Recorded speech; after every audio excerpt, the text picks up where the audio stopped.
বান্দা যদি আমি আল্লাহকে বিশ্বাস করে, আমি আল্লাহকে ভালোবাসার চেষ্টা করে, আমার রাসূলকে মহব্বত করে, আমি আল্লাহ তাকে ভালোবেসে জান্নাতের সবচেয়ে উচ্চ মাকাম জান্নাতুল ফিরদাউস তাকে দান করে দিই। জান্নাতে যেতে চান না, তাহলে কি করতে হবে? রাসূলের আদর্শকে মহব্বত করতে হবে, রাসূলের নামকে না, রাসূলের আখলাককে মহব্বত করতে হবে, রাসূলের নামকে না, রাসূলের সুন্নতকে মহব্বত করতে হবে, রাসূলের নামকে না। ঠিক আছে, যদি রাসূলের আখলাক মহব্বত করেন, নামের মহব্বত অটোমেটিক চলে আসবে। যদি রাসূলের সুন্নতকে মহব্বত করেন, নামের মহব্বত অটোমেটিক চলে আসবে।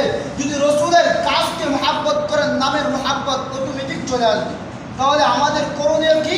রাসূলের কাজকে, রাসূলের আখলাককে, রাসূলের চলাকে, রাসূলের সমস্ত কর্মকে মহব্বত করা যাবে তো ইনশাআল্লাহ? যদি করতে পারি তাহলে কি করতে হবে? রাসূলের আখলাক কি ছিল? নামাজের টাইম হয়েছে, আল্লাহু আকবার আল্লাহু আকবার আকামত দিতেছে আর আযান দিতেছে, আর রাসূলের আখলাক ছিল দোকানে বসে মানুষকে দিয়ে চা খাওয়া। রাসূলের আখলাক ছিল আযানের আগে মসজিদে চলে আসা। তাহলে আমাদের রাসূলের আখলাক যদি ধরতে চায়, মসজিদে আসা লাগবে কিনা? আসা লাগবে। আমি আর আপনি আসি, তাহলে আমি আর আপনি যে বলতেছি আমরা রাসূলের আশিক, তাহলে বোঝা গেল কি?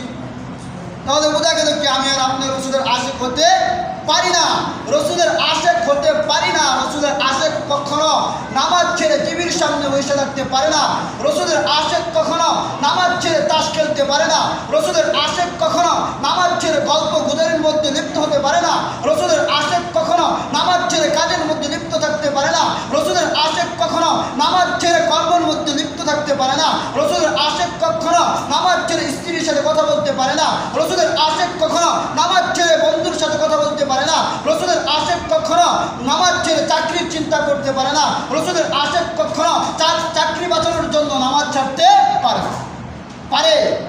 রাসূলের আশিক যারা তারা